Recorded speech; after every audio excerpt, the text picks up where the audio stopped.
फिर से कांग्रेस ने होम मिनिस्टर बनाया है और वो वही मानसिकता दर्शा है।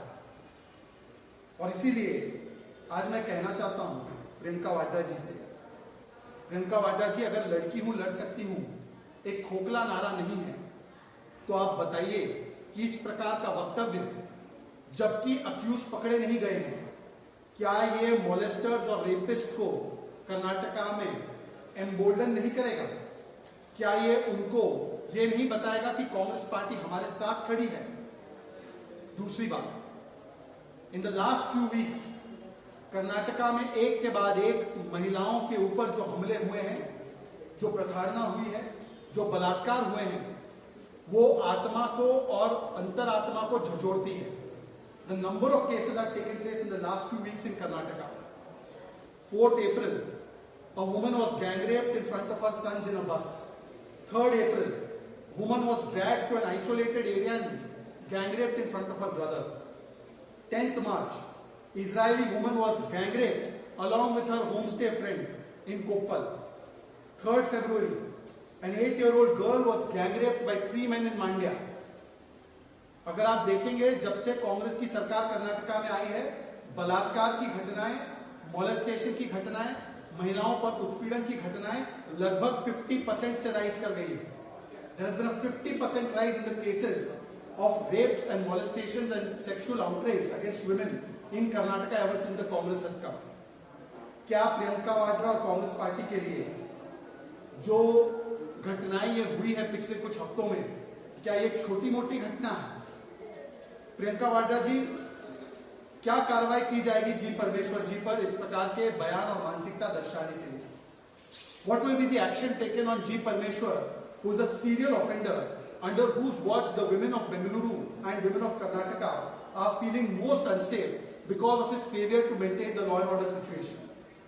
और क्या अब यह स्पष्ट नहीं है प्रियंका जी कि कर्नाटका कांग्रेस की पूरी प्राथमिकता महिला सुरक्षा नहीं है, बल्कि सीट की सुरक्षा, सत्ता की सुरक्षा? सिद्धरामैया बनाम डीके शिव कुमार, मेरी सीट सुरक्षित या तुम्हारी सीट सुरक्षित? परमेश्वर जी बनाम सिद्धरामैया शिव कुमार, मेरी सीट सुरक्षित तुम्हारी सीट सुरक्षित? सीट की सुरक्षा के चक्कर में महिला सुरक्षा किस स्थिति में पहुंच गई है कर्नाटका में, आज ये पूरे देश के सामने है। और प्रियंका वाड्रा जी से एक और सवाल है, आपने कहा था लड़की हूं तो लड़ सकती हूं, पर कांग्रेस शासित प्रदेशों में और कांग्रेस के भीतर ही लड़कियों की क्या स्थिति है? शांति धारीवाल एक मंत्री थे राजस्थान सरकार में, कहते हैं बलात्कार इसलिए होते हैं क्योंकि मर्दों का प्रदेश है। Shanti Dhariwal, minister in the Rajasthan government had once said that rapes take place because it is a मर्दों का प्रदेश. This was the justification given for rising rapes in Rajasthan, which had become number 1 under the Congress's watch as far as women atrocities are concerned. Ashok Gehlot ने कह दिया कि जो महिलाएं बलात्कार के आरोप लगाती हैं ज्यादातर फेक है, 50% फेक है।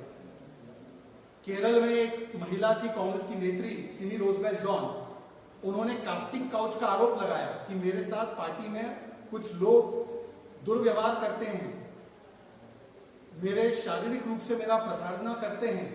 तो कांग्रेस ने अक्यूज को हटाने के बदले सिमी रोजबेल जॉन को ही पार्टी से हटा दिया। हरियाणा के चुनाव में शारदा राठौड़ ने बताया था कि चमड़ी और दमड़ी के दाम पर टिकट बिकते हैं कांग्रेस पार्टी में, उनको भी पार्टी से रुखसती कर दी उनकी। जो मोलेस्टर है, रेपिस्ट है, उनके ऊपर कोई कार्रवाई नहीं की। अंकिता दत्ता ने गंभीर आरोप लगाए थे कांग्रेस के यूथ कांग्रेस के चीफ पर, कांग्रेस ने उनके साथ भी यही व्यवहार किया। प्रियंका चतुर्वेदी हो, राधिका खेड़ा हो, कभी महिलाओं को टंच मारते हैं, कभी कहना कंगना रनौत जी के विषय में कि मंडी में क्या भाव चल रहा, पूरे मंडी को और महिलाओं को बदनाम करना, कभी राष्ट्रपत्नी कहना, कभी नेहा हिरेमठ जैसी कांग्रेस नेता की बेटी के साथ दिन दहाड़े लव जिहाद की घटना हो और दिन दहाड़े उसकी हत्या की जाए, तो कांग्रेस के नेताओं ने पीड़ित के पक्ष में एक शब्द नहीं कहा, ना उसके घर गए। वहां पर भी जाने का काम अगर किसी ने किया तो आदरणीय राष्ट्रीय अध्यक्ष बीजेपी नड्डा जी ने किया। तो यह दिखाता है कि महिलाओं का अपमान ये कांग्रेस की हो गई है पहचान। महिला सुरक्षा इनके लिए केवल एक राजनीतिक नारा है, लड़की हूं लड़ सकती हूं केवल एक राजनीतिक नारा है। और प्रियंका वाड्रा जी बताए कि जी परमेश्वर जी का इस्तीफा वो कब मांगेंगी, कब पीड़ित के साथ जाकर वो खड़े रहने का काम करेंगी, कब उनका आउटरीच सिलेक्टिवली नहीं बल्कि महिलाओं पर होने वाले हर एक उत्पीड़न के मामले पर झलकेगा। परंतु प्रियंका जी से अपेक्षा तो कम है, क्योंकि ये वही प्रियंका वाड्रा है जिन्होंने रेड कारपेट देकर एक बलात्कारी के समर्थक लाल सिंह को, जो 8 साल की बच्ची के साथ बलात्कार हुआ था कठुआ में, उनके समर्थक को टिकट देने का काम बुलाकर और पार्टी में स्टार प्रचारक बनाने का काम अगर किसी ने किया तो स्वयं प्रियंका वाड्रा थी। तो आज प्रियंका वाड्रा जी और राहुल गांधी अपनी चुप्पी तोड़े इस महत्वपूर्ण विषय पर और इस्तीफा मांगे।